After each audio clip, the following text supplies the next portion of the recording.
In the vast expanse of the Iranian plateau, where the morning sun casts long shadows across ancient valleys, and the wind carries whispers of civilizations long past, there lies a story of transformation so profound that its echoes would reshape the very fabric of human history. The year is approximately 600 BCE, and across these sun-baked highlands, scattered tribes of horsemen and shepherds tend their flocks beneath skies that stretch endlessly toward distant mountain peaks. The air here carries the scent of wild jasmine and dust, while the rhythmic clip-clop of hooves on stone paths marks the passage of caravans that have followed these routes for countless generations. Among these pastoral peoples, in the region known as Pars or Persis, the ancestors of those who would one day command the loyalty of nations from the Aegean Sea to the Indus River lived lives of relative simplicity. Their settlements dotted the landscape like scattered jewels, each one a small cluster of mud brick homes where smoke rose lazily from cooking fires and children played in courtyards shaded by ancient olive trees. The Persian tribes had long been vassals to their Median overlords, paying tribute and providing warriors when called upon, their independence constrained by the political realities of a world dominated by more powerful neighbors. The Median Empire, centered in Ecbatana with its magnificent palaces and hanging gardens, had established itself as the preeminent power in the region following the collapse of the mighty Assyrian Empire.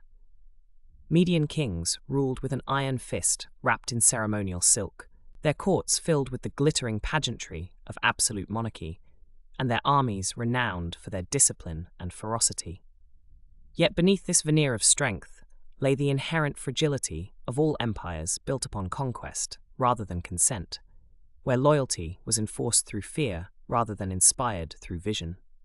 Into this world of shifting allegiances and ancient grudges was born a child whose destiny would transform not merely his own people, but the entire concept of what an empire could be.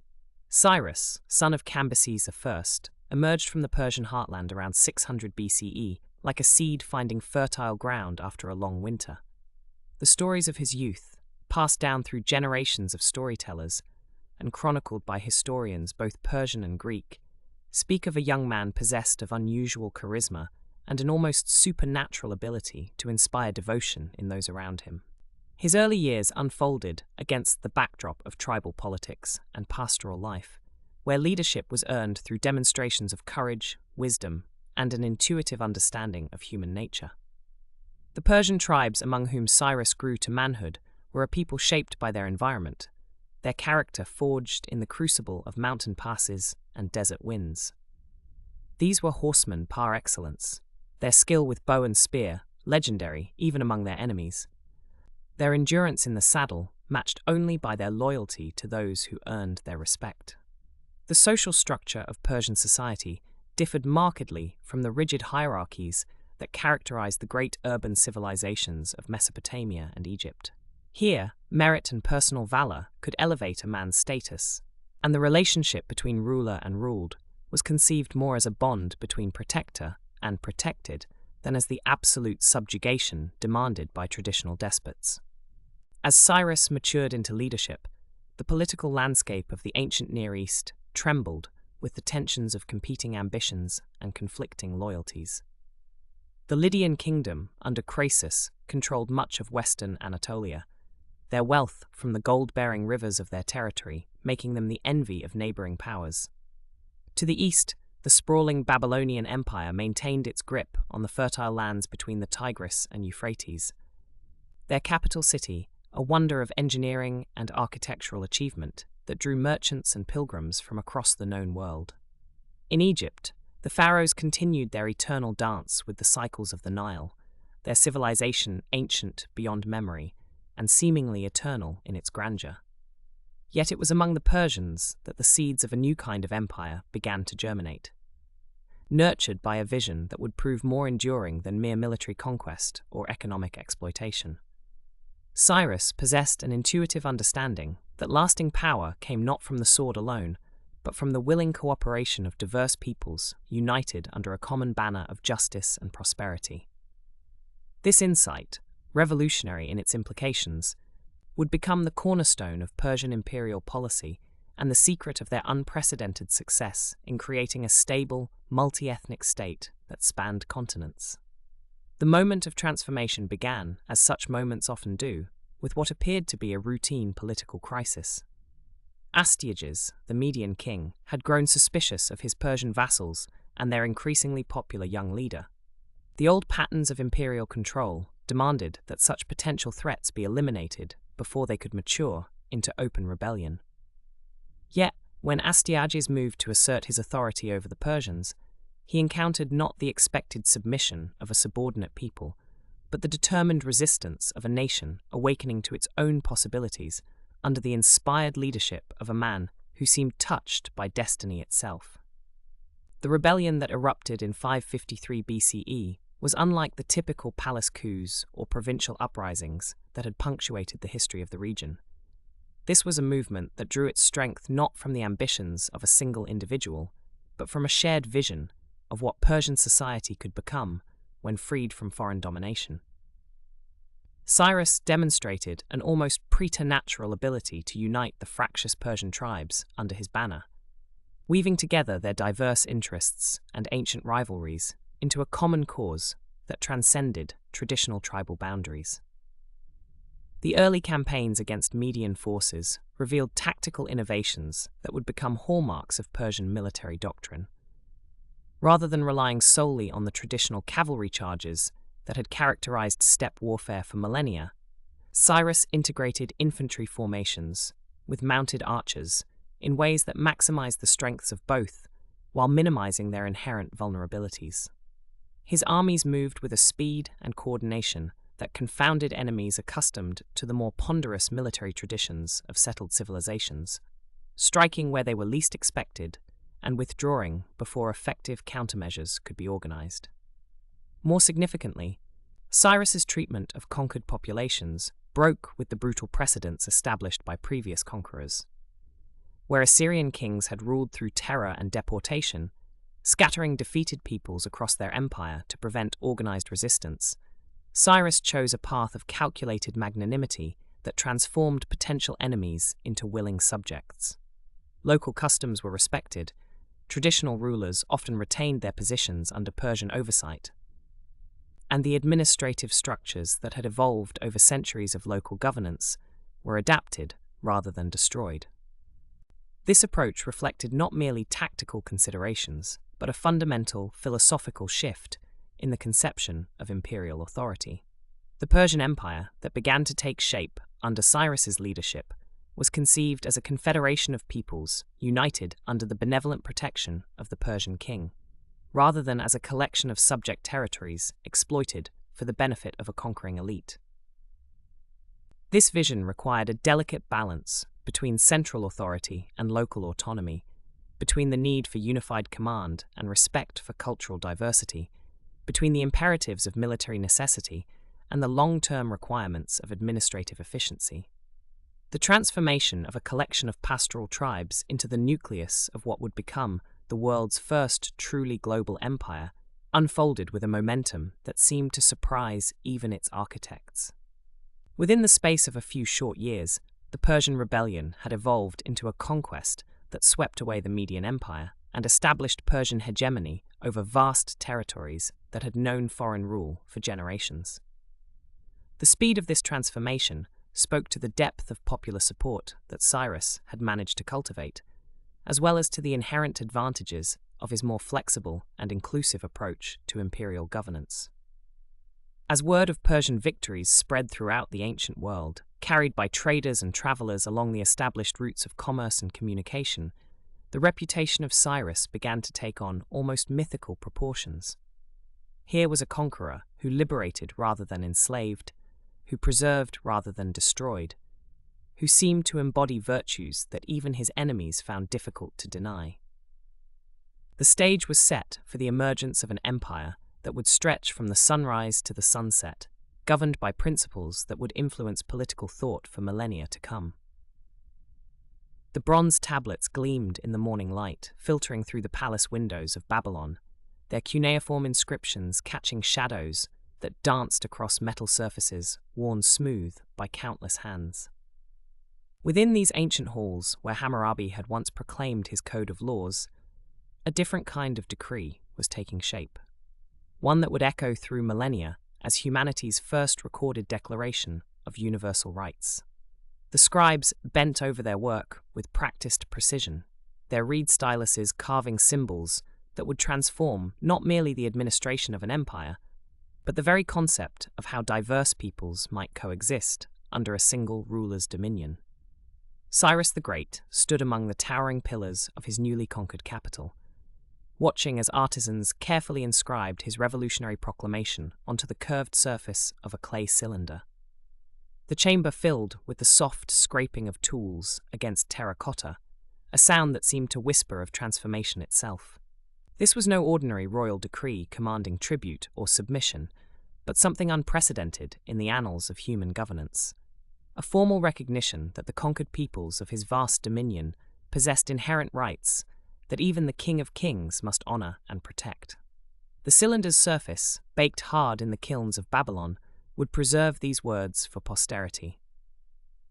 Though none present could have imagined that scholars 25 centuries hence would study them with wonder and reverence.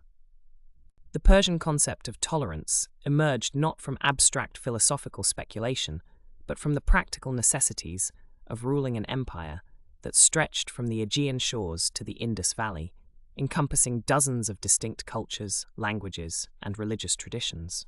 Previous conquerors had typically imposed their own customs and deities upon subjugated populations, viewing cultural diversity as a threat to political unity.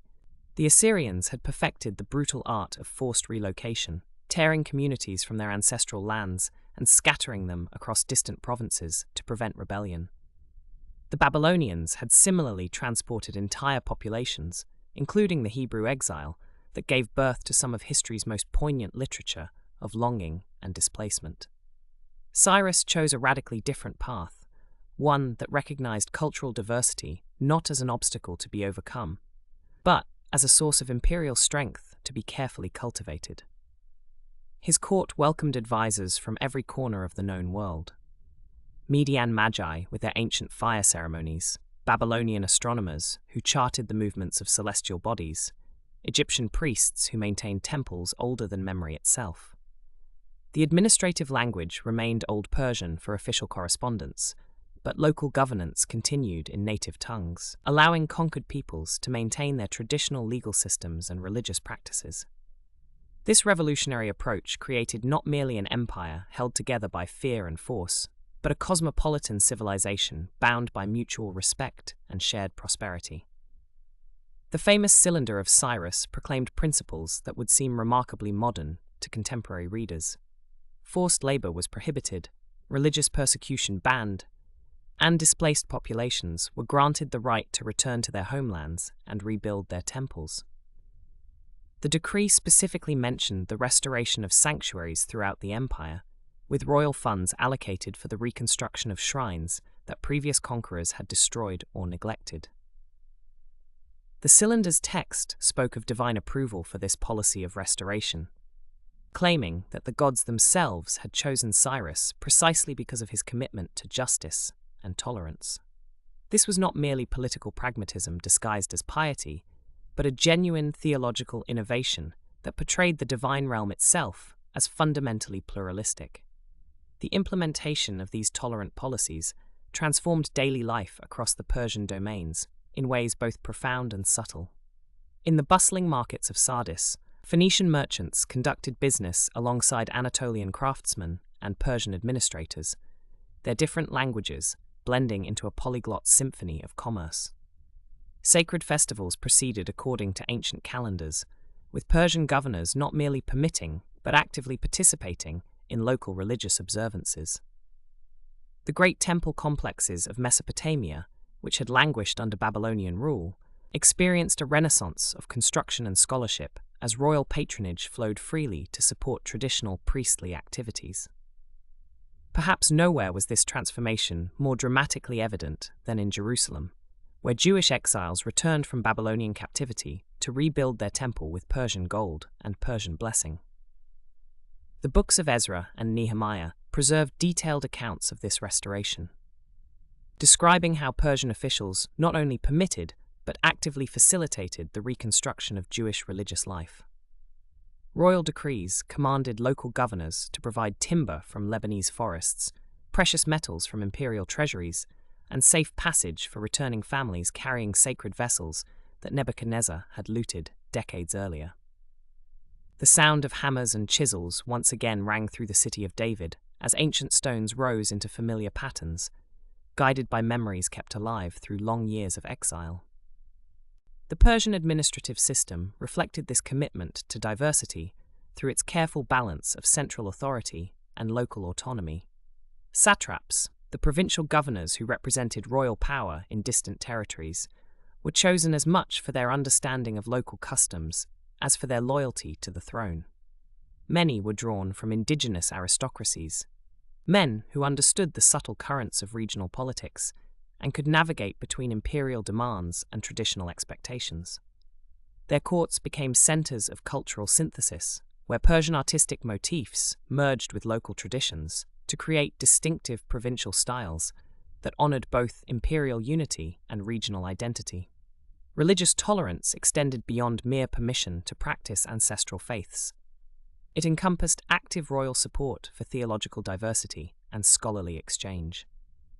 The great libraries of Babylon and Ecbatana became repositories for sacred texts from across the empire, with Persian scribes copying and preserving religious literature in dozens of languages.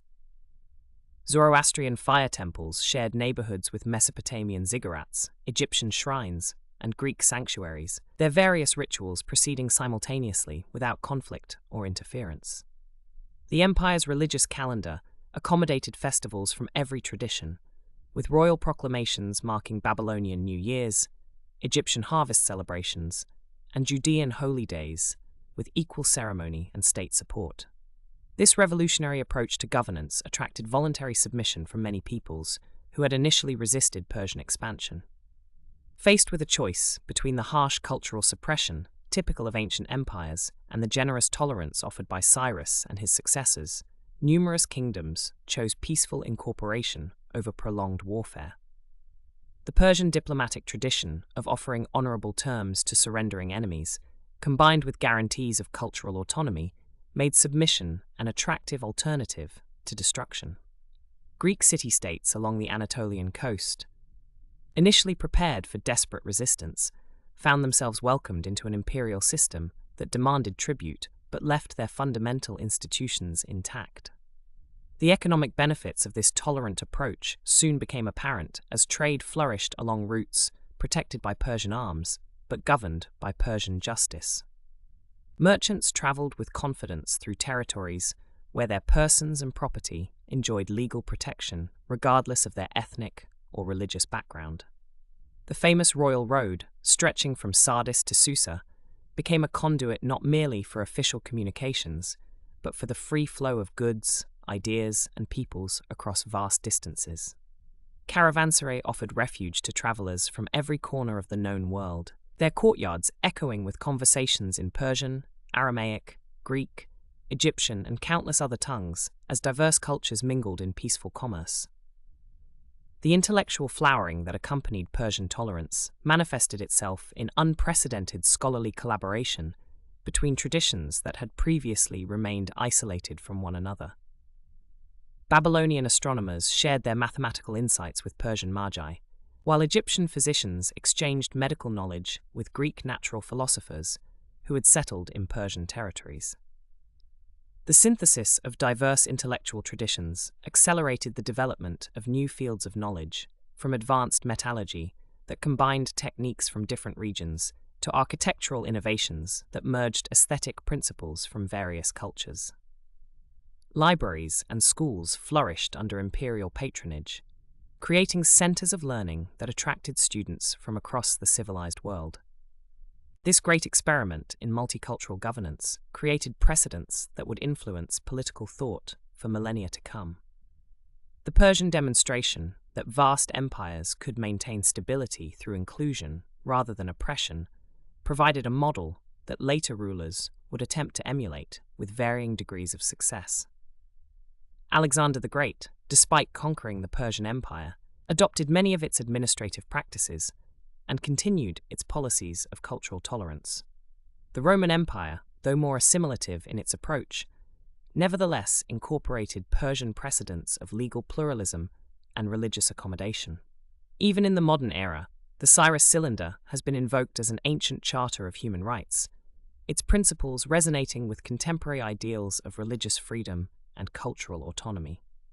The Persian achievement in creating unity through diversity remains one of history's most remarkable experiments in the delicate art of governing diverse populations with justice, wisdom, and respect for the fundamental dignity of human difference. This revolutionary spirit of tolerance found its perfect expression through the vast network of arteries that would pulse with life across the known world, carrying not merely goods and messages, but the very essence of civilized governance itself. The Royal Road, that marvel of ancient engineering and administrative vision, stretched like a great serpent across mountains and valleys, deserts and fertile plains, connecting the heart of the empire to its most distant extremities with a precision that would not be matched for centuries to come. From the marble halls of Susa, where morning light filtered through carved lattices onto polished floors, to the windswept plateaus of Sardis, where merchants gathered in covered bazaars while the Mediterranean breeze carried the salt scent of distant shores, this network of roads formed the circulatory system of the mightiest empire the world had ever witnessed. The engineers who conceived these routes understood that power lay not merely in conquest, but in connection, not simply in dominion, but in the delicate art of binding distant peoples together through threads of commerce, communication, and shared purpose. Each section of road told its own story through the careful placement of stones, the gentle curves that followed natural contours while maintaining the straightest possible path between distant points. The Persian engineers, inheriting techniques from Mesopotamian predecessors, while innovating beyond anything previously imagined, created surfaces that could withstand the thundering hooves of mounted messengers, the grinding wheels of heavy wagons laden with tribute and trade goods, and the steady march of administrative officials travelling between the satrapies that formed the empire's regional divisions. At regular intervals, like pearls strung on silk thread, the royal stations emerged from the landscape, each one a small miracle of organization and foresight. These way stations, positioned precisely one day's hard ride apart, housed fresh horses whose coats gleamed with careful grooming, their eyes bright with the energy needed to carry the next relay of imperial messengers. The stable masters, selected for their knowledge of horseflesh and their unwavering loyalty to the crown, maintained herds that represented the finest breeding stock from across the empire.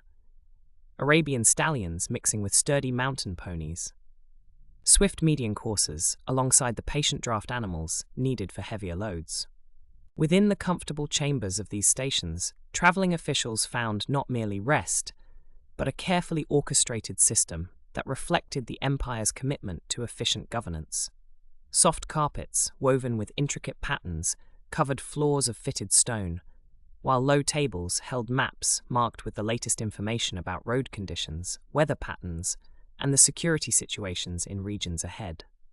The station masters, often former military officers whose service had earned them these positions of trust, maintained detailed records of every message that passed through their hands, every official who sought shelter beneath their roofs, every piece of intelligence that might prove valuable to the central administration.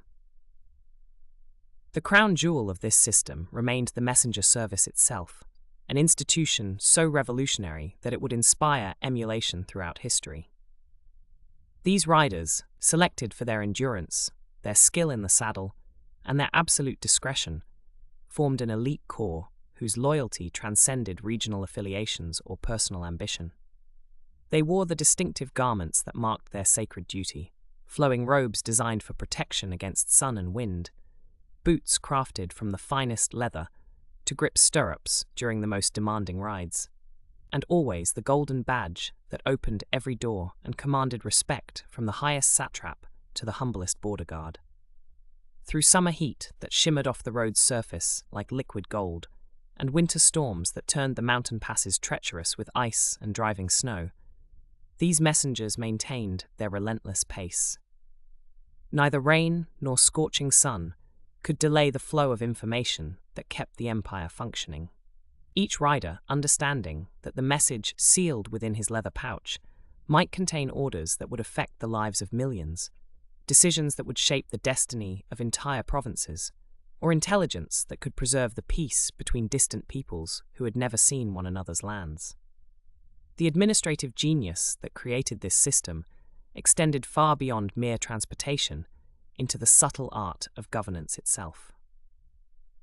From the royal palaces at Persepolis and Susa, where scribes bent over parchment in chambers cooled by ingenious ventilation systems, flowed a constant stream of directives, queries, reports, and assessments that bound the satrapies together in a web of accountability and mutual support. The satraps themselves, those provincial governors who wielded enormous power within their territories, found themselves part of an intricate balance designed to prevent rebellion while encouraging local initiative and cultural preservation.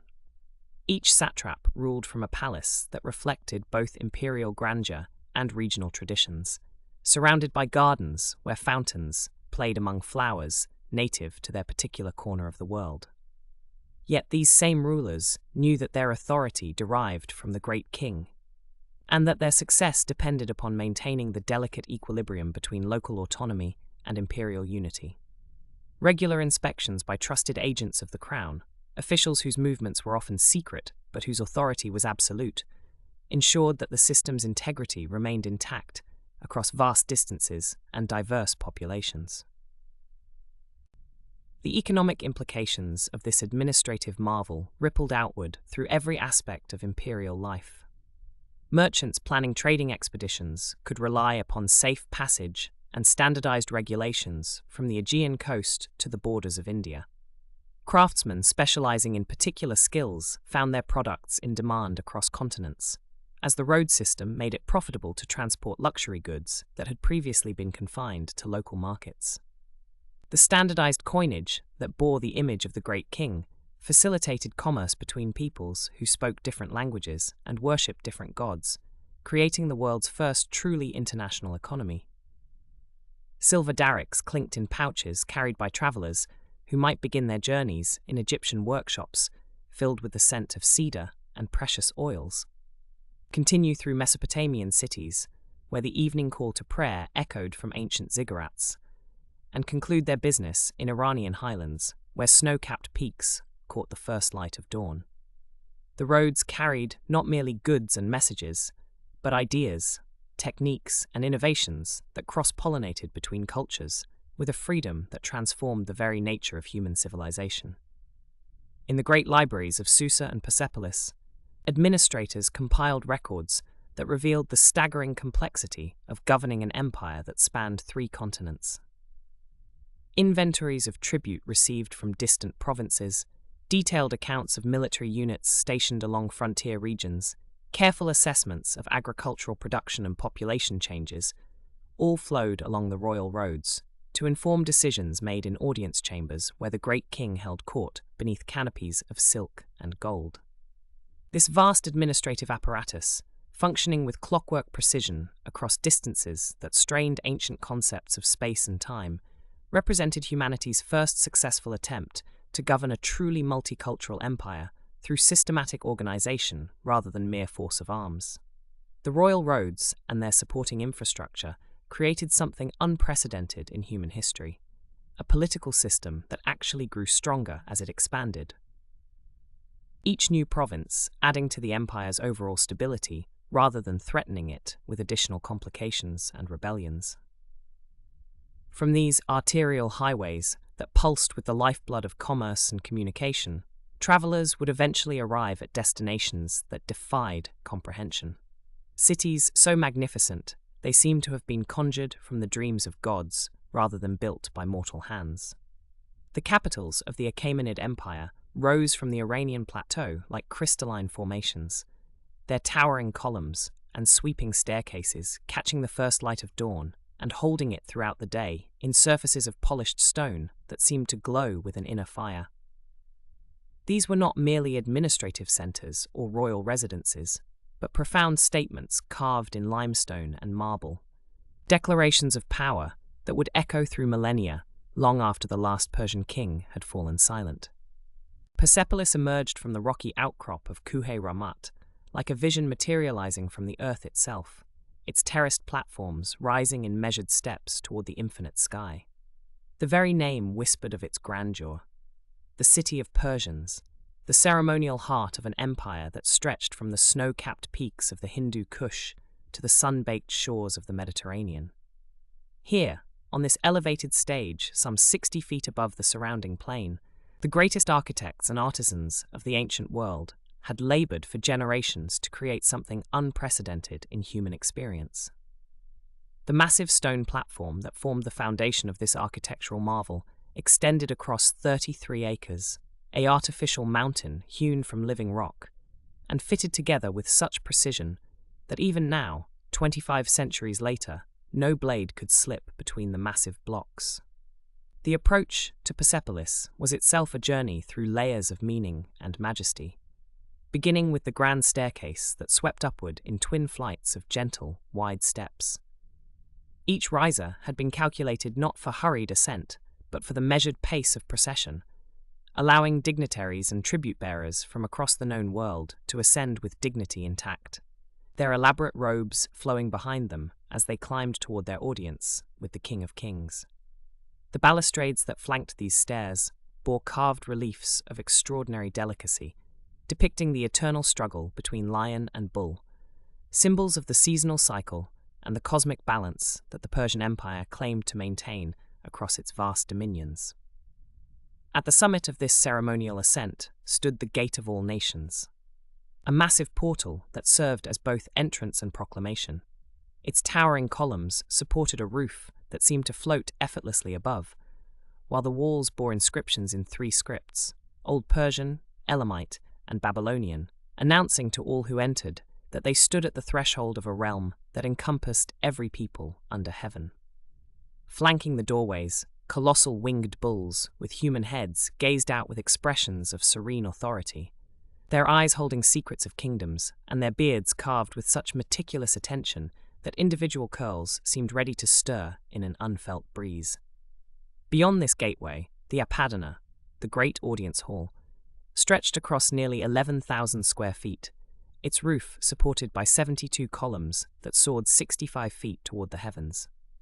Each column was a masterpiece of engineering and artistry, beginning with bell-shaped bases carved with intricate lotus and palmette designs that seemed to bloom eternally from the stone floor. The shafts rose in perfectly fluted cylinders, their surfaces catching and reflecting light in subtle gradations that changed throughout the day, while at their capitals, elaborate carvings depicted the heads and forequarters of lions, eagles, and bulls, their mouths open as if singing silent hymns to the glory of the empire they supported. The walls surrounding this magnificent hall told stories in stone, their surfaces covered with relief carvings of such sophistication that they seemed to breathe with life. Endless processions of tribute-bearers wound their way across these stone surfaces, each figure rendered with individual character and cultural detail. Mesopotamians carried precious vessels, their robes flowing in carved fabric that seemed to rustle with movement.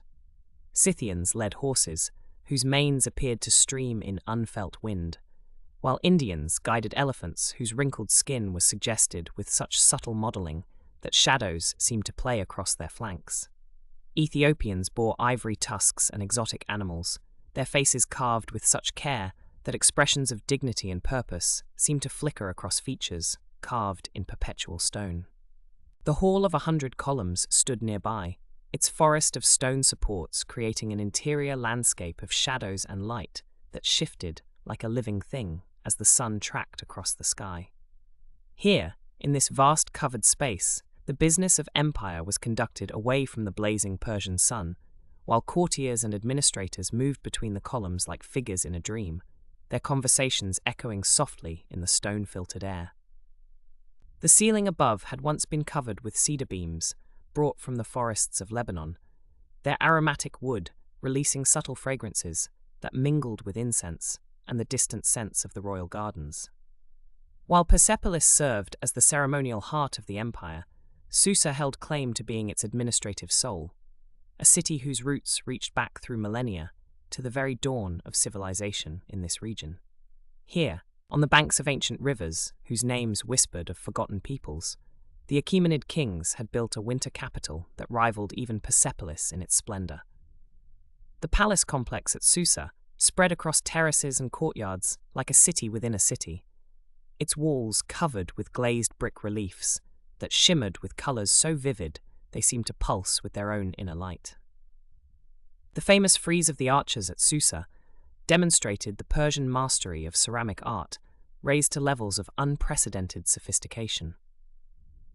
These immortal guardsmen, rendered in brilliant turquoise and gold glazes, marched in eternal procession along the palace walls, their robes decorated with intricate patterns that caught the light differently as observers moved past them. Each figure held his spear at the same precise angle, yet individual variations in facial features and ornamental details suggested that these were not mere repetitions, but portraits of actual members of the royal guard, their likenesses preserved forever in fired clay and precious metals. The throne room at Susa opened onto courtyards where fountains played among exotic plants brought from every corner of the empire, creating microclimates where flora from distant mountains mingled with desert succulents and tropical flowering vines. The sound of moving water provided a constant, soothing backdrop to the affairs of state, while the interplay of natural and artificial elements created an atmosphere of both grandeur and serenity. Pools reflected the geometric patterns of the palace facades, doubling their visual impact and creating the illusion that the buildings extended infinitely downward into aquatic realms as magnificent as those that rose above ground level. The royal workshops attached to both capitals produced artifacts of such extraordinary quality that they became legendary throughout the ancient world. Here, craftsmen, working with techniques passed down through generations, created objects that were simultaneously functional and transcendent. Golden vessels whose surfaces bore hunting scenes rendered in microscopic detail, textiles woven with threads so fine they seemed spun from captured moonbeams, and jewelry that incorporated precious stones from every known source, their colors arranged in combinations that seemed to hold trapped fragments of sunset and dawn. Even the infrastructure supporting these magnificent capitals spoke to the Persian genius for organization and their understanding of power as something that must be both visible and functional. Underground channels called qanats brought fresh water from mountain sources dozens of miles away, their gentle flow emerging in carefully planned locations to feed the palace fountains and gardens. Storage facilities built into the platforms of both cities could hold provisions sufficient to support thousands of inhabitants through extended sieges, while treasury chambers cut deep into living rock provided secure storage for the accumulated wealth of the greatest empire the world had yet witnessed. The gardens that surrounded these architectural marvels introduced a concept that would influence design and planning for millennia to come: the Persian paradise, an enclosed space where nature was arranged according to principles of geometric harmony that reflected the cosmic order the empire claimed to embody. These gardens were crossed by channels that divided them into quadrants, with water flowing along precisely calculated gradients to create the sound patterns and visual effects desired by their royal designers.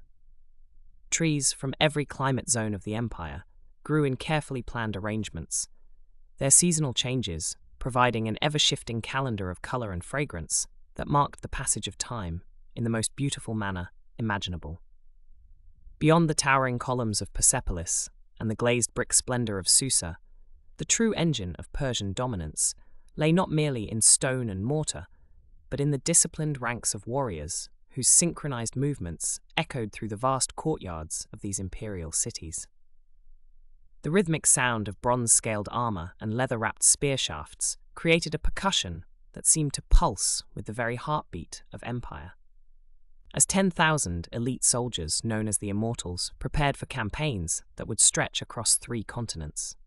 These were not ordinary soldiers drawn from conscription or desperation, but the carefully selected cream of Persian nobility and proven warriors. each man chosen for his skill in combat, his unwavering loyalty to the King of Kings, and his ability to maintain discipline under the scorching sun of desert campaigns or the numbing cold of mountain passes. The name Immortals itself spoke to their legendary status. Whenever one of their number fell in battle, another warrior immediately took his place, ensuring that their ranks always remained at precisely 10,000, as if death itself could not diminish their numbers. The selection process for these elite warriors began in childhood, as Persian nobility sent their sons to rigorous training camps, where they learned not only the arts of war, but the complex protocols of court life and the subtle diplomacy required of those who would serve as the king's personal guard and expeditionary force. These young men spent their days mastering archery with the distinctive Persian recurved bow, its double curves allowing for greater power and accuracy than the simple bows used by their enemies. Hours were devoted to the intricate dance of mounted warfare, where horse and rider moved as one fluid entity, the warrior capable of loosing arrow after arrow while controlling his mount with subtle shifts of weight and pressure. The training grounds rang with the clash of bronze against bronze as they practiced with the Achaemenid, the short Persian sword that could thrust between gaps in armor or slash with devastating effect in close quarters combat. Each immortal also mastered the use of the long spear, which when wielded by thousands in perfect formation created an almost impenetrable barrier of bronze points that could stop the charge of even the most determined enemy. The visual splendor of the immortals in full regalia was itself a weapon of psychological warfare, their appearance designed to inspire awe and terror in equal measure. Their distinctive headgear, tall felt caps called tiaras, rose above their heads like crowns, often decorated with precious metals and stones that caught the sunlight and created a dazzling display visible from great distances.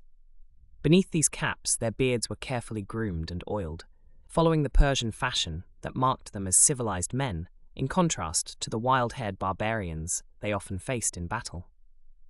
Their robes were woven from the finest silks and dyed in deep purples and crimsons, colors so expensive that only the wealthiest could afford them, yet here worn by an entire army as if precious dyes were as common as water. Over these robes, they wore scaled armor that had been perfected over generations of warfare, each bronze scale overlapping its neighbors in a pattern that provided maximum protection while allowing for fluid movement. The scales themselves were often decorated with intricate patterns and sometimes inlaid with silver or gold, creating armor that was as much art as protection. Their shields, carried on their left arms, were works of exceptional craftsmanship, featuring the winged symbol of Ahura Mazda or other designs that proclaimed their allegiance to the Persian crown. These shields were not merely defensive tools, but psychological weapons, their polished bronze surfaces reflecting sunlight into the eyes of enemies and creating flashes of light that could disorient opposing forces. The spear points that projected beyond their shield wall were themselves carefully crafted, not crude iron implements, but precisely forged bronze weapons that could punch through the armor of their day while maintaining their sharpness through extended campaigns. When 10,000 of these warriors stood in formation, their shields overlapping and their spear points creating a forest of bronze, the effect was overwhelming, a wall of disciplined death that advanced with mechanical precision. The military machine that supported the Immortals extended far beyond these elite troops, encompassing a complex logistics network that enabled Persian armies to operate across vast distances and diverse terrains. Persian engineers had perfected the art of road building, creating highways that connected the far-flung provinces of the empire and allowed for rapid movement of troops and supplies. These roads featured regular rest stations where mounted messengers could change horses, ensuring that information flowed quickly from the frontiers to the imperial capitals and that reinforcements could be summoned when needed. The famous Royal Road stretched for over 1,500 miles from Sardis to Susa, a ribbon of carefully maintained stone and packed earth that allowed Persian armies to move with unprecedented speed. Along these roads, supply depots were established at regular intervals, stocked with grain, weapons, and equipment sufficient to support major military operations. The Persian approach to siege warfare demonstrated the sophisticated engineering capabilities that complemented their battlefield prowess. Persian armies traveled with skilled engineers who could construct massive earthworks, battering rams, and siege towers capable of overcoming the most formidable fortifications. These engineers understood principles of leverage and mechanical advantage that allowed relatively small forces to breach walls that had stood for centuries. The Persians also employed psychological warfare on a grand scale, using their reputation for both mercy and ruthlessness to encourage surrender without costly sieges. Cities that submitted peacefully were often treated with remarkable leniency, their local customs respected, and their populations integrated into the broader Persian administrative system. Those that resisted faced complete destruction, their populations enslaved or scattered, serving as object lessons to other potential opponents. Naval warfare presented unique challenges that the Persians met through alliance and adaptation rather than developing their own maritime traditions. The Persian heartland lay far from the sea, but the empire's expansion brought them control over maritime peoples, including the Phoenicians, Greeks, and Egyptians, each with their own shipbuilding traditions and navigational expertise. Persian admirals learned to coordinate fleets composed of vessels from dozens of different cultures, each with its own fighting style and tactical preferences. These diverse fleets were bound together by Persian command structures and supplied through the same efficient logistics networks that supported land operations. The result was naval forces capable of projecting Persian power across the Mediterranean and into the Indian Ocean, transforming the empire from a purely land-based power into a truly global force. The administrative genius of Persian military organization lay in their ability to incorporate conquered peoples into their war machine while maintaining central control. Local military traditions were not suppressed, but rather channeled into the service of the empire, creating armies that combined Persian discipline with the specialized skills of subject peoples.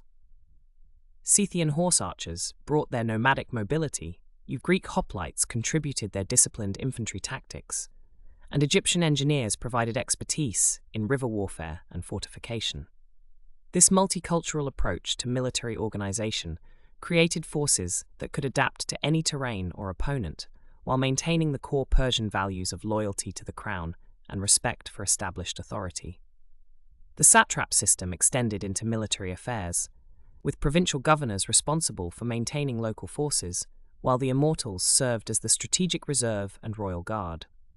Training and equipment standardization across this diverse military machine represented a remarkable achievement in ancient logistics and administration.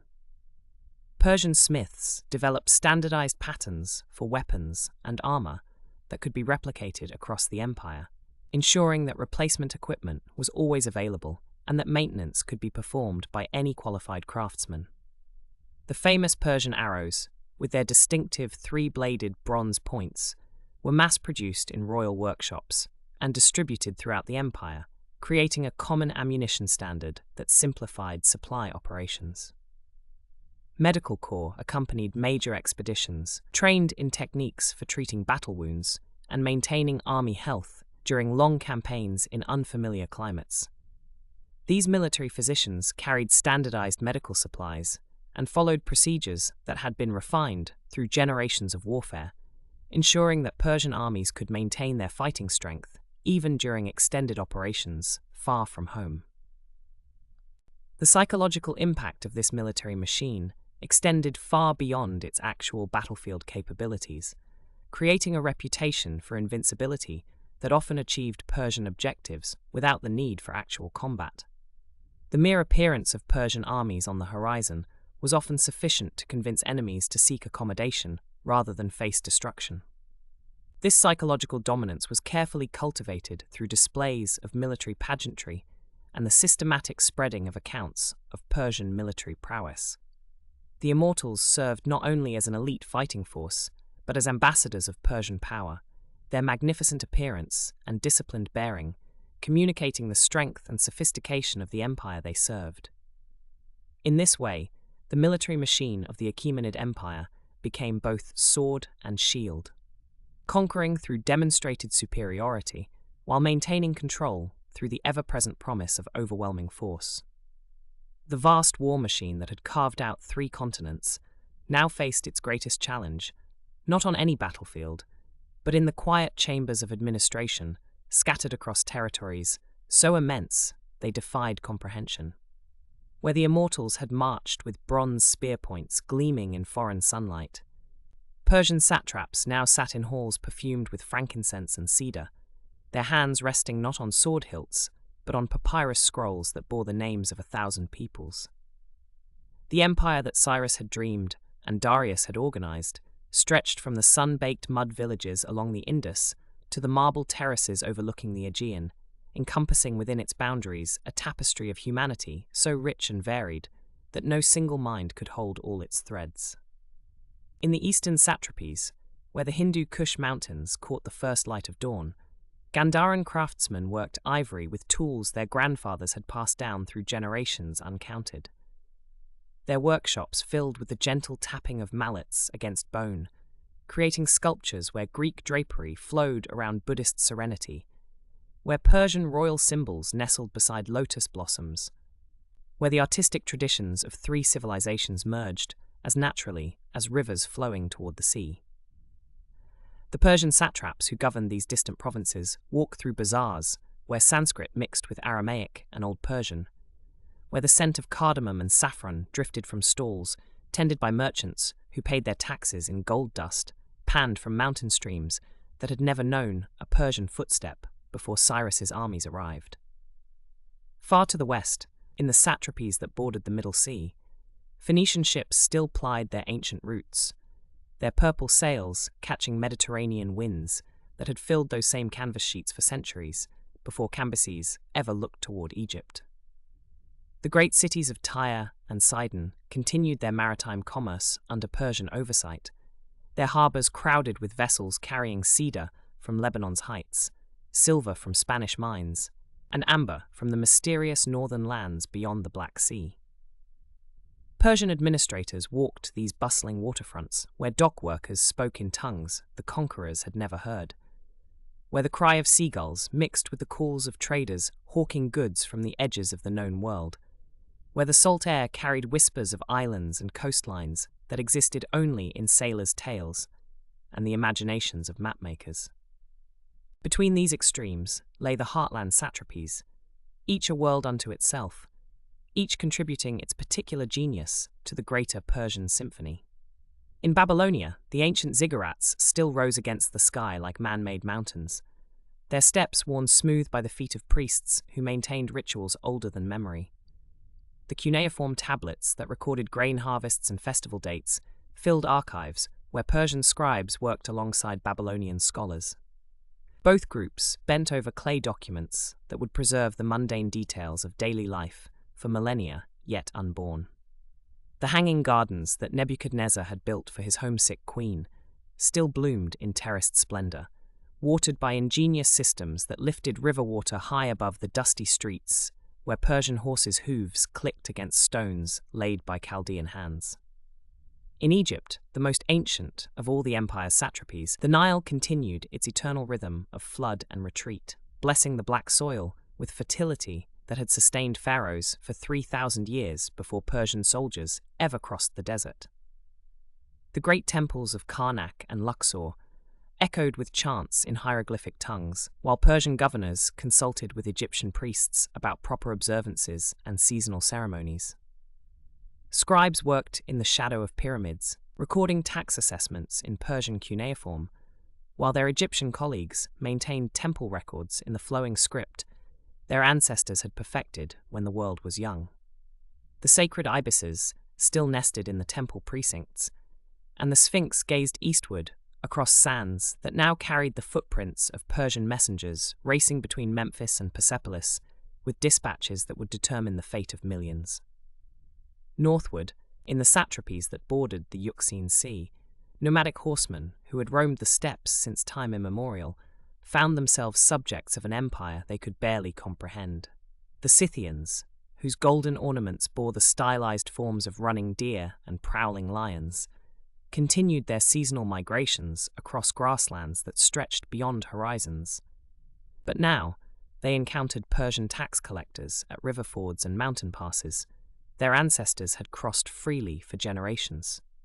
Their felt tents, scattered across the endless plains like flowers in a cosmic meadow, sheltered families who spoke languages that existed nowhere in written form, whose epic songs and creation myths lived only in the memories of grey-bearded elders who could recite genealogies reaching back to the founding of the world.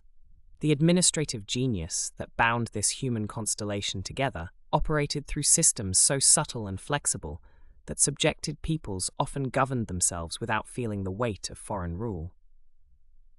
Persian satraps, many drawn from the conquered aristocracies themselves, maintained local customs and religious practices while ensuring that tribute flowed steadily toward the royal treasuries at Persepolis and Susa. Local gods received Persian protection and patronage, their temples growing rich from royal gifts, while their priests offered prayers for Persian victories. The ancient law codes of Hammurabi and Moses continued to govern daily disputes, while Persian royal law handled matters of imperial concern, creating a legal framework where traditional justice flourished under imperial protection. Trade routes that had existed since the Bronze Age now enjoyed Persian protection and standardization, their caravanserais rebuilt in stone and stocked with provisions for merchants carrying goods across distances that challenged human endurance. The royal road that connected Sardis to Susa became the spine of a commercial network that carried Chinese silk westward and Phoenician glass eastward, that brought Indian spices to Persian tables and Persian carpets to Greek symposiums. The standardized coinage that bore the Archer King's image provided a common medium of exchange from the Aegean Islands to the Indus Valley, while the standardized weights and measures that Persian inspectors carried in leather pouches ensured fair dealing from the bazaars of Damascus to the markets of Samarkand. In this vast administrative web, information flowed along channels as precisely organized as the irrigation systems that watered Persian gardens. Scribes in provincial capitals prepared reports that detailed everything from harvest yields to barbarian movements along distant frontiers, their careful script recording the minutiae of imperial life with mathematical precision. These documents traveled in leather pouches, carried by mounted messengers who changed horses at way stations, positioned a day's hard ride apart, carrying intelligence that would reach the royal court faster than any news had ever traveled in human history. The satraps themselves embodied the empire's genius for accommodation and control. Drawn from Persian nobility, local aristocracies, and proven administrators regardless of birth, they wielded authority that could reshape entire regions while remaining absolutely accountable to the King of Kings. Their courts became centers of cultural fusion, where Persian ceremony blended with local tradition, where the ancient customs of conquered peoples found new expression under imperial patronage, where the children of Persian colonists grew up speaking the languages of their neighbors, while never forgetting the homeland their parents had left behind for service to the crown. This mosaic of peoples, held together by Persian administrative skill and unified by Persian justice, created something unprecedented in human history. An empire that enhanced rather than destroyed the civilizations it encompassed, that grew stronger through diversity rather than uniformity, that turned the ancient dream of universal dominion into a practical reality that benefited conquerors and conquered alike, creating a golden age whose memory would inspire empire builders for 25 centuries after the last Persian king fell before Alexander's phalanxes.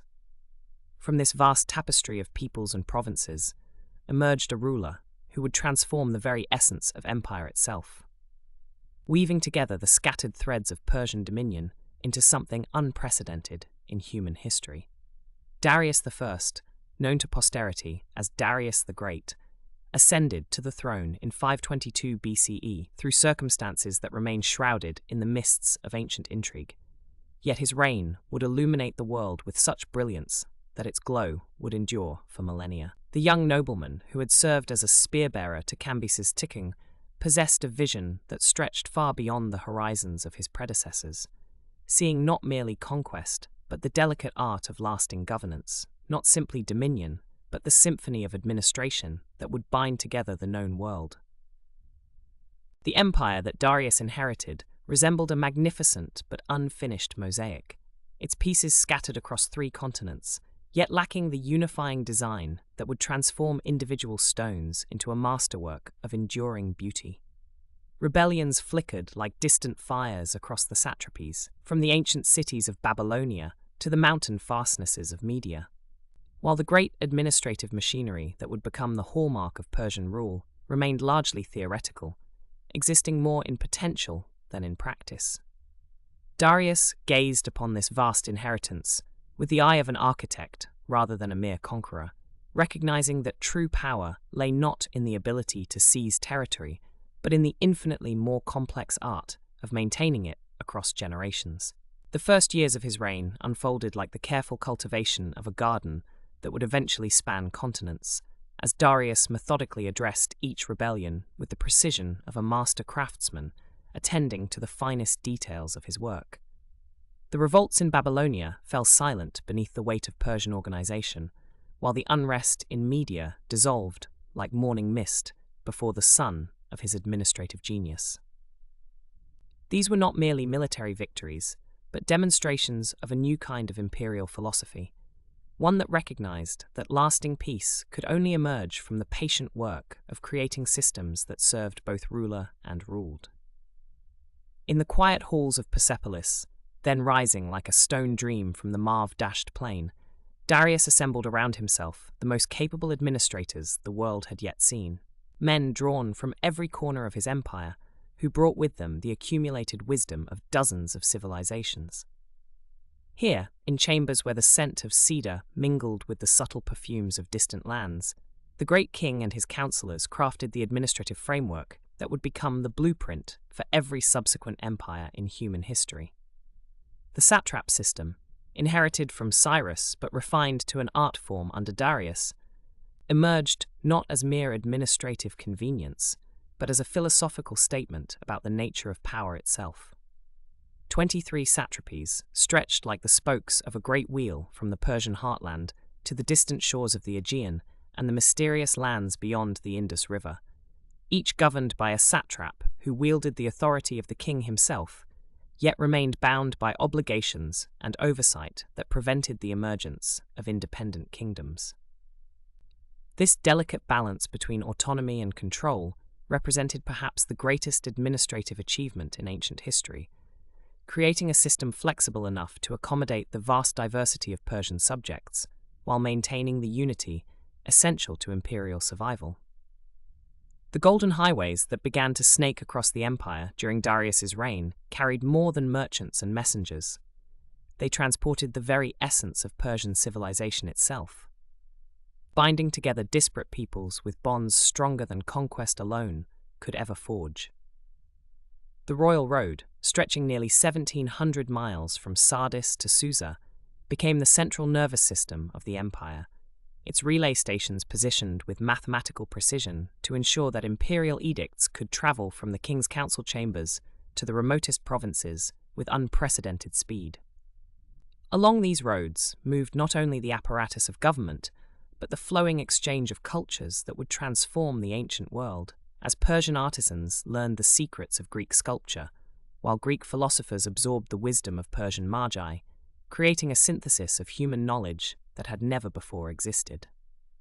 The empire became a vast laboratory of civilization, where the architectural traditions of Mesopotamia merged with Egyptian engineering techniques and Greek artistic sensibilities to produce monuments that spoke in a universal language of beauty and power. The great construction projects that defined Darius's reign rose from the earth like manifestations of imperial ambition made tangible, yet they served purposes far beyond mere display of wealth and power.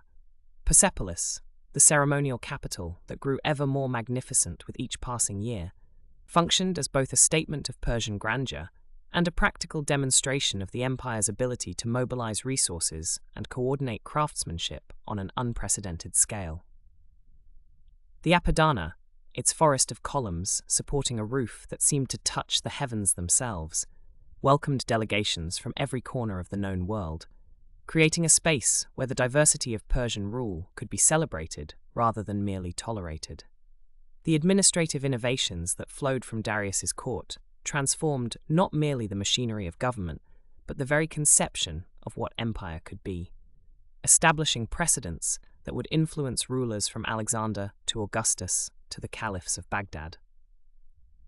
The standardization of weights and measures across the empire created, for the first time in history, a truly international economy, while the establishment of a uniform legal framework provided justice that transcended tribal and ethnic boundaries.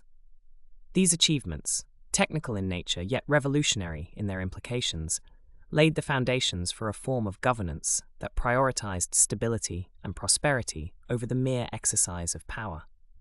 The military machine that supported this vast administrative structure operated with the same precision and diversity that characterized every aspect of Persian rule, drawing its strength not from the dominance of a single warrior culture, but from the synthesis of military traditions spanning 3 continents.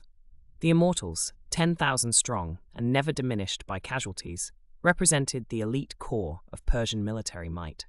Yet they formed only the center of a vast array that included Scythian horse archers, Greek hoplites, Indian war elephants, and countless other specialized forces that reflected the empire's multicultural nature. Under Darius's guidance, the Persian navy emerged as a force capable of projecting imperial power across the waters of the Mediterranean and Indian Ocean, binding together the maritime provinces of the empire with the same efficiency that characterized overland administration. The harbors of Phoenician cities bustled with Persian-sponsored commerce, while Egyptian shipyards produced vessels that carried Persian influence to shores that had never felt the touch of imperial authority. The religious tolerance that had marked Persian rule from its earliest days reached its fullest expression under Darius, not merely as a practical expedient, but as a fundamental principle of imperial philosophy. The restoration of temples across the empire proceeded alongside the construction of new monuments to Ahura Mazda, creating a sacred landscape where diverse traditions could coexist without conflict or competition. This approach to religious governance, radical in its time and rarely matched since, reflected Darius's understanding that lasting empire required not the conversion of subjects, but their willing participation in a shared vision of order and prosperity. As the sun set over the terraced gardens of Persepolis at the height of Darius's reign, its golden light illuminated an empire that encompassed nearly half the world's population, stretching from the scorching deserts of Libya to the snow-capped peaks of the Hindu Kush. This vast dominion, held together by roads and laws, by tolerance and taxation, by the patient work of administration, rather than the constant application of force, represented humanity's first successful attempt to create a truly global civilization. The Persian Empire under Darius had become not merely the largest political entity the world had yet seen, but a template for human organization that would echo through the corridors of history, whispering its lessons to every subsequent generation of rulers who dared to dream of uniting the world beneath a single crown. Under the vast dome of the Persian sky, where eagles soared above the windswept plateaus of the empire's heartland, a revolutionary understanding of the divine began to reshape the very foundations of royal authority. The golden age that Darius had ushered in was built upon more than military prowess or administrative genius. It rested upon a profound spiritual architecture that would echo through the corridors of time, influencing empires and faiths for millennia to come. In the sacred fire temples that dotted the landscape from the shores of the Aegean to the banks of the Indus, a unique relationship between earthly power and cosmic order was being forged, one that would transform the Achaemenid kings from mere mortal rulers into the chosen instruments of divine will. The ancient teachings that emerged from the mists of prehistory spoke of a singular deity whose wisdom encompassed all creation. Ahura Mazda, the Lord of Wisdom, whose light penetrated every corner of the universe. This was not the capricious god of storm and mountain that had dominated earlier Persian thought, but rather a transcendent being whose very essence embodied truth, righteousness, and the eternal struggle between light and darkness. The prophet Zoroaster, whose voice had first proclaimed these revolutionary concepts centuries before the rise of Cyrus, had planted seeds that would bloom magnificently in the gardens of Persian imperial ideology. His teachings spoke of a cosmic battle between good and evil, truth and falsehood, order and chaos, concepts that resonated deeply with rulers who saw themselves as the guardians of civilization against the forces of barbarism and disorder. Within the marble halls of Persepolis, where the morning sun cast long shadows across polished floors inlaid with precious stones, the Achaemenid kings embraced this spiritual framework with an enthusiasm that was both genuine and politically astute. The Zoroastrian concept of divine kingship provided them with something their predecessors had never possessed: a theological justification for their rule that transcended tribal loyalties and ethnic boundaries. No longer were they merely the strongest warriors or the most cunning politicians. They had become the earthly representatives of cosmic order itself, chosen by Ahura Mazda to bring light to a world shrouded in darkness. This divine mandate elevated their authority above the petty squabbles of local governors and the ambitions of rival dynasties, creating a sacred legitimacy that could not be challenged by mere mortal means. The sacred fires that burned eternally in the empire's temples served as visible manifestations of this divine presence, their flames dancing in rhythm with prayers that rose like incense toward the heavens. These fires, tended by generations of priests whose knowledge of ritual and law formed the backbone of Persian religious life, represented more than mere symbols. They were the physical embodiment of Ahura Mazda's light penetrating the material world. In the flickering glow of these eternal flames, courtiers and commoners alike could glimpse the divine spark that animated their sovereign, understanding that to oppose the king was to oppose the very order of creation itself. The temples became centers not only of worship but of imperial administration, places where the sacred and secular merged into a seamless whole that strengthened both religious devotion and political obedience. The moral philosophy that underpinned Zoroastrian teaching found its perfect expression in the character of ideal kingship as conceived by the Achaemenids. The threefold path of good thoughts, good words, and good deeds became the foundation upon which royal behavior was measured, creating expectations that elevated the office of king far above the crude autocracies of neighboring lands. Persian monarchs were expected to embody justice in all their dealings, to speak truth even when falsehood might prove more convenient, and to act always in accordance with the cosmic order that Ahura Mazda had established. This ethical framework created a form of divine accountability that was unique in the ancient world, establishing the principle that even the mightiest ruler remained subject to moral law and divine judgment. The concept of divine kingship, as developed within the Zoroastrian framework, solved one of the fundamental challenges facing any multi-ethnic empire: how to create loyalty among diverse populations who possess their own gods, customs, and traditions. Rather than demanding religious conversion or cultural assimilation, the Persian system allowed local beliefs to flourish, while positioning the king as the ultimate guardian of cosmic order, under which all faiths could find protection. The famous Cylinder of Cyrus, with its proclamation of religious tolerance, represented more than political pragmatism. It embodied a theological principle that saw Ahura Mazda's wisdom working through diverse cultural expressions, all ultimately serving the same cosmic purpose of establishing truth and righteousness throughout the world. In the royal inscriptions that adorned the walls of palaces and the faces of mountain cliffs, the language of divine authorization permeated every proclamation of imperial power. Darius proclaimed himself the chosen of Ahura Mazda, describing how the great god had seen the earth in turmoil and had selected him to restore order and justice. These were not mere formulaic phrases borrowed from earlier traditions, but expressions of a genuine theological conviction that shaped every aspect of royal policy. The king's military campaigns became holy wars against the forces of chaos, his administrative reforms expressions of divine will, his building projects physical manifestations of cosmic order, taking root in the material world. The sacred geography of the empire reflected this spiritual understanding, with fire temples positioned at strategic locations that served both religious and political functions. From the Great Fire of Azar-Gushnasp in Media, which protected warriors and kings, to the Fire of Azar-Farnbag in Fars, which watched over priests and the faithful, these holy sites created a network of sacred power that reinforced imperial authority throughout the vast territories under Persian rule. The flames that burned in these temples were not merely local affairs, but part of a cosmic liturgy that connected every corner of the empire to the divine source of royal power, creating spiritual bonds that complemented the administrative structures of satrapy and tribute.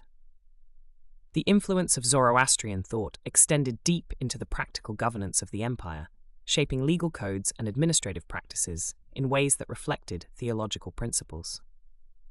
The emphasis on truth-telling that lay at the heart of Zoroastrian ethics found expression in legal procedures that valued honest testimony above social rank, while the concept of cosmic justice influenced the development of laws that sought to reflect divine order rather than merely human preference. The famous Persian postal system, which carried royal decrees across thousands of miles with remarkable speed and reliability, was understood not simply as an administrative convenience, but as a manifestation of divine communication, spreading the light of royal wisdom to the furthest corners of the known world. As the sun set behind the towering columns of Persepolis, casting the great ceremonial staircase into pools of golden shadow, the fusion of spiritual and temporal authority achieved by the Achaemenids revealed its true magnificence. The empire they had created was more than a collection of conquered territories held together by military force. It had become a sacred order that reflected the very structure of creation itself. The king who ruled from this magnificent throne was no mere mortal elevated by circumstance, but the earthly representative of cosmic law, whose authority derived not from human ambition, but from divine appointment. This revolutionary understanding of kingship, born from the profound insights of Zoroastrian theology and refined through generations of imperial experience, would provide the template for sacred monarchy that would influence rulers from Alexander to the Byzantine emperors, establishing a model of divine kingship that would echo through the ages long after the last Achaemenid king had passed into the realm of memory and legend. The sacred flames that burned in Zoroastrian temples across the empire carried with them not only the prayers of the faithful, but whispers of change that would ripple across the ancient world. As Ahura Mazda's light illuminated the vast Persian domains, casting its glow from the Hindu Kush to the Aegean shores, new voices began to stir in the western reaches of Cyrus's great creation. Beyond the satrapies of Lydia and the tribute-paying cities of Ionia, across the wine-dark waters that Homer had sung of centuries before, a collection of city-states practiced forms of governance that seemed almost incomprehensible to Persian administrators. Here, in the rocky peninsulas and island chains of Greece, citizens gathered in agoras to debate and vote, their voices rising and falling, like the Mediterranean tides that lapped against marble harbours. The Greek cities had long existed on the periphery of great empires, sometimes paying tribute, sometimes asserting independence, their fates tied to the ebb and flow of powers that rose and fell in the east. When Cyrus had conquered Lydia and brought Croesus to his court, the Greek settlements along the Anatolian coast had quietly accepted Persian rule, their tyrants and oligarchs finding ways to prosper under the great king's distant but generally tolerant administration. Persian gold flowed through their markets, Persian merchants filled their harbours, and Persian administrators collected their taxes with the same methodical efficiency that characterized imperial governance from Persepolis to the Indus Valley. For decades, this arrangement had seemed as permanent as the ancient stones of their Acropolis temples, as natural as the seasonal winds that brought ships laden with Egyptian grain and Phoenician purple. Yet beneath this surface accommodation, currents of discontent had begun to stir. The Greek conception of political life, with its emphasis on citizen participation and local autonomy, chafed against the hierarchical structures that bound the Persian Empire together. Where Persian subjects looked upward to the great king, as the earthly representative of divine order, Greek citizens looked inward to their own assemblies and councils. Where Persian governance sought unity and harmony across vast distances, Greek political culture celebrated the particular identity of each polis, each city-state jealously guarding its customs, its gods, and its right to determine its own destiny. These philosophical differences might have remained abstract disagreements, matters for discourse in gymnasia and symposia, had they not eventually collided with the harsh realities of imperial politics and the ambitions of remarkable individuals. The spark that would ignite this civilizational confrontation came from an unexpected source.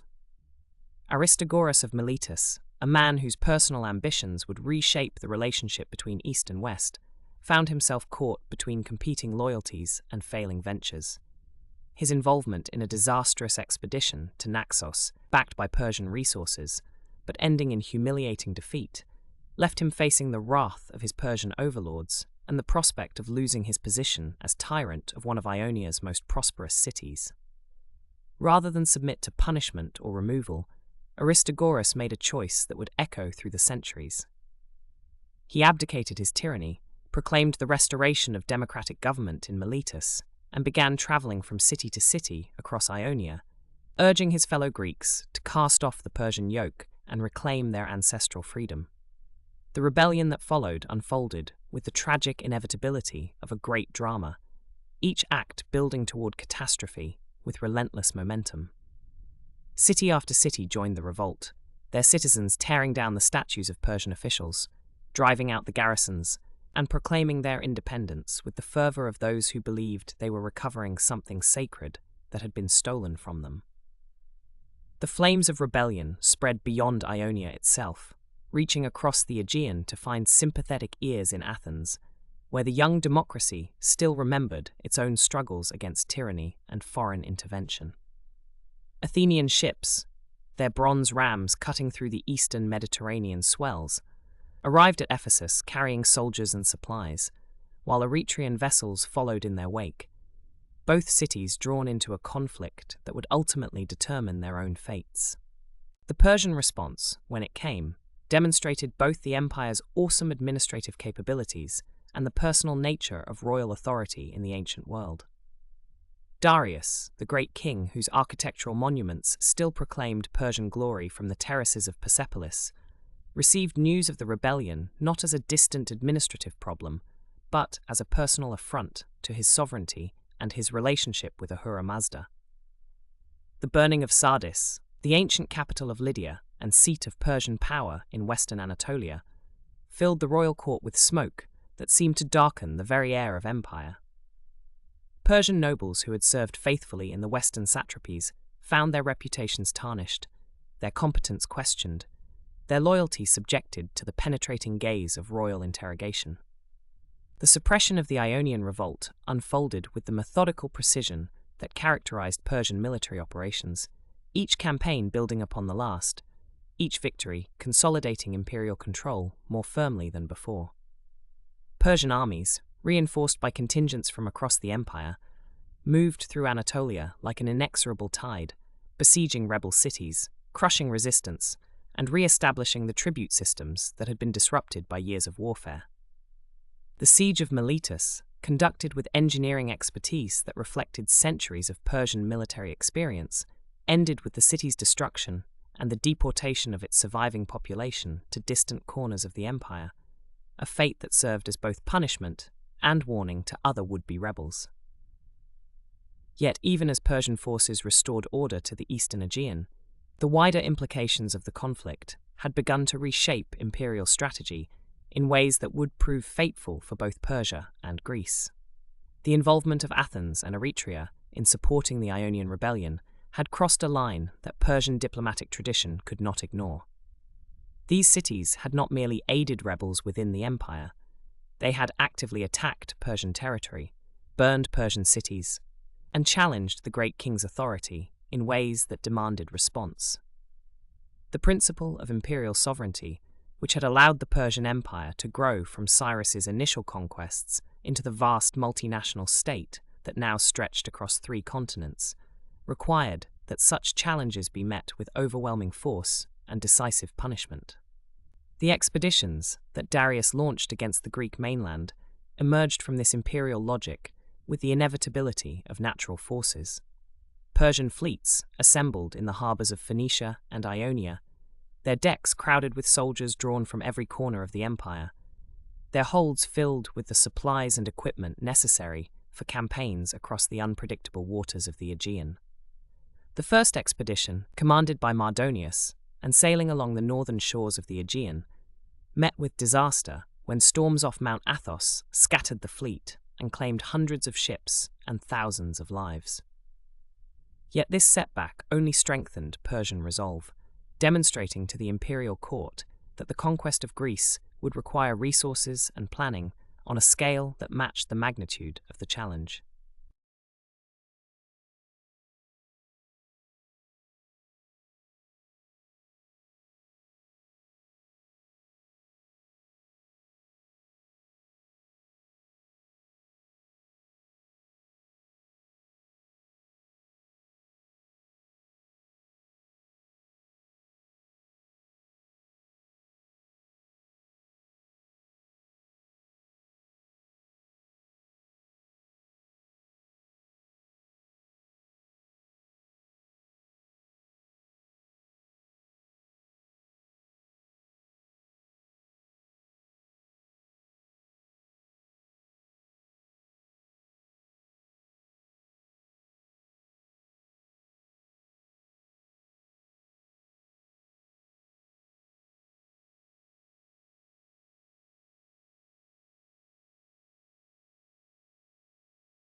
More troubling still, it suggested that the Greeks possessed qualities of military organization and individual fighting spirit that Persian intelligence had consistently underestimated, that the political systems which Persian administrators had dismissed as chaotic and inefficient might actually produce soldiers of exceptional motivation and capability. The great stones of Persepolis stand silent now against the desert winds.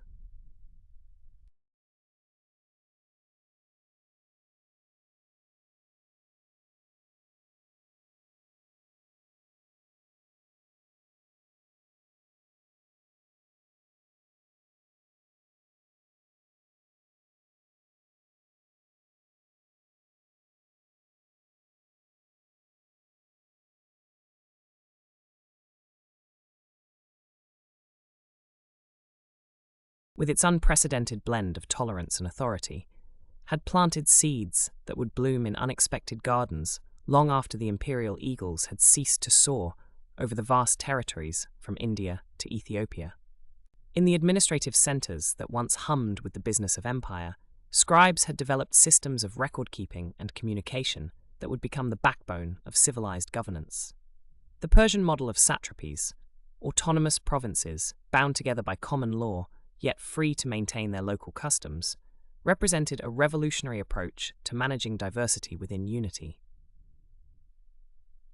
This delicate balance between central authority and regional autonomy would echo through the Roman administrative system, influence the Byzantine bureaucracy, and eventually find expression in the federal structures of modern nations.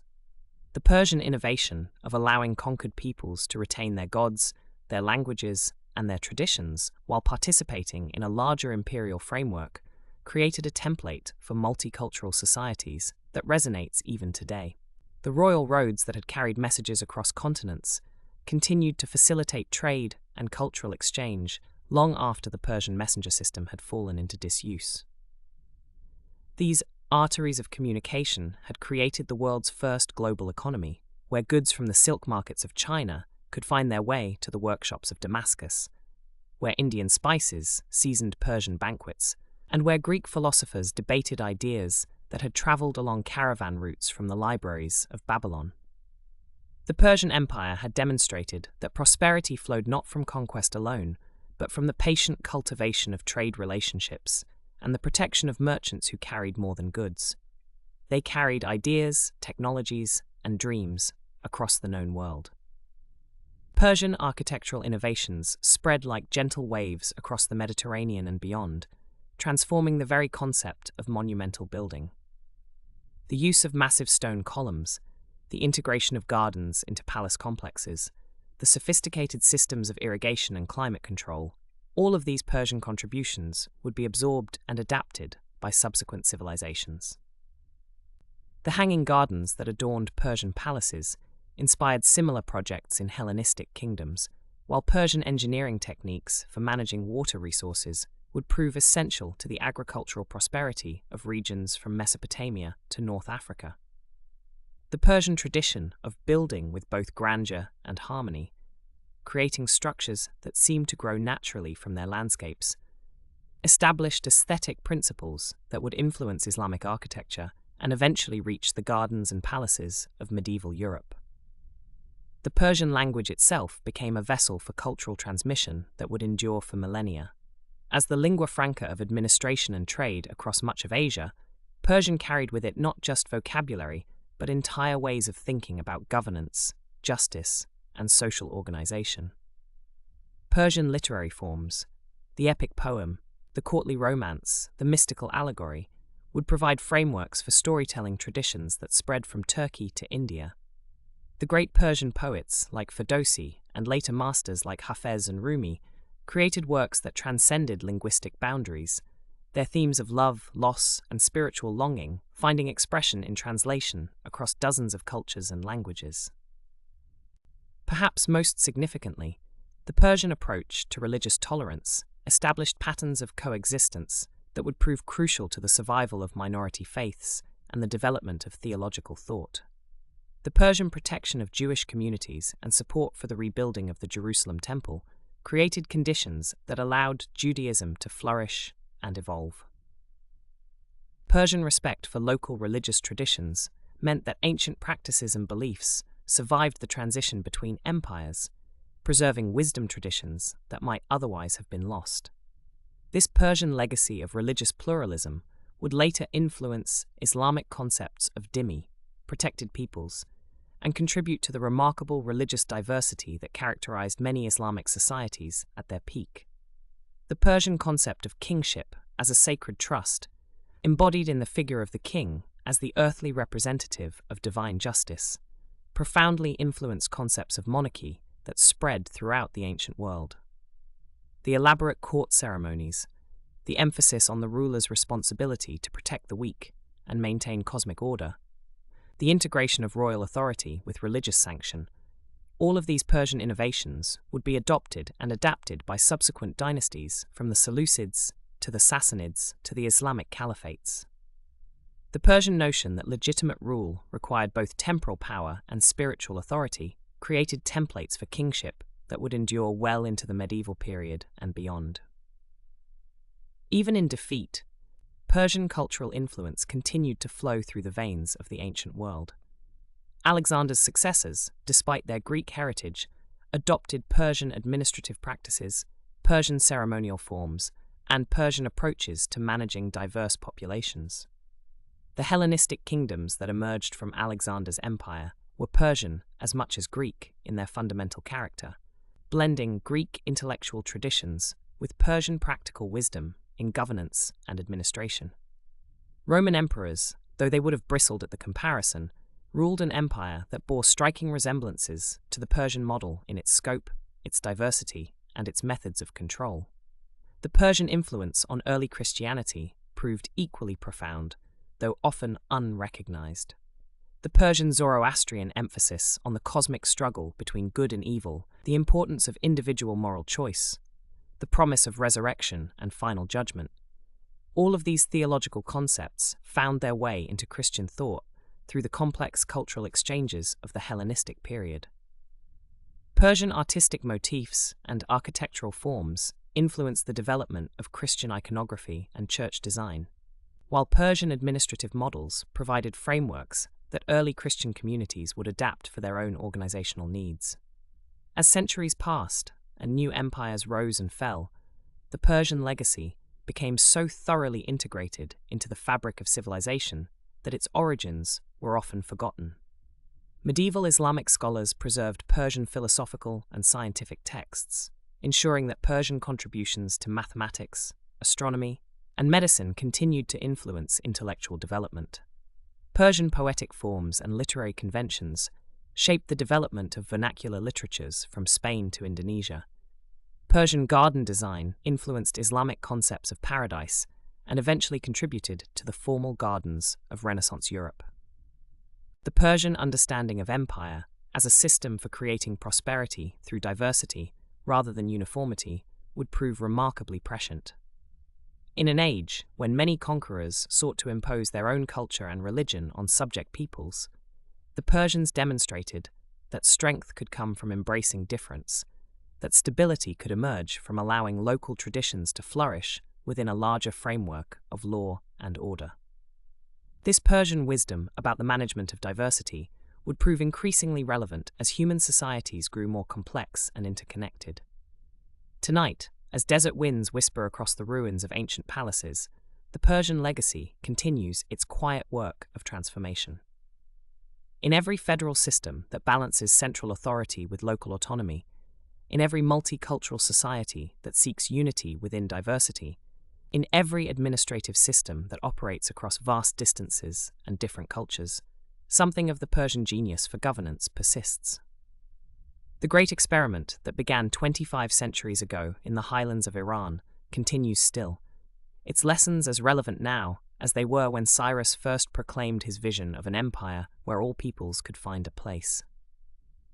The stones remember, even when human memory fails, and in their enduring presence lies the ultimate testament to Persian achievement, not conquest alone, but the patient, persistent work of building bridges between peoples, creating systems that honor both unity and diversity, and demonstrating that the greatest empires are those that enrich rather than impoverish the human experience.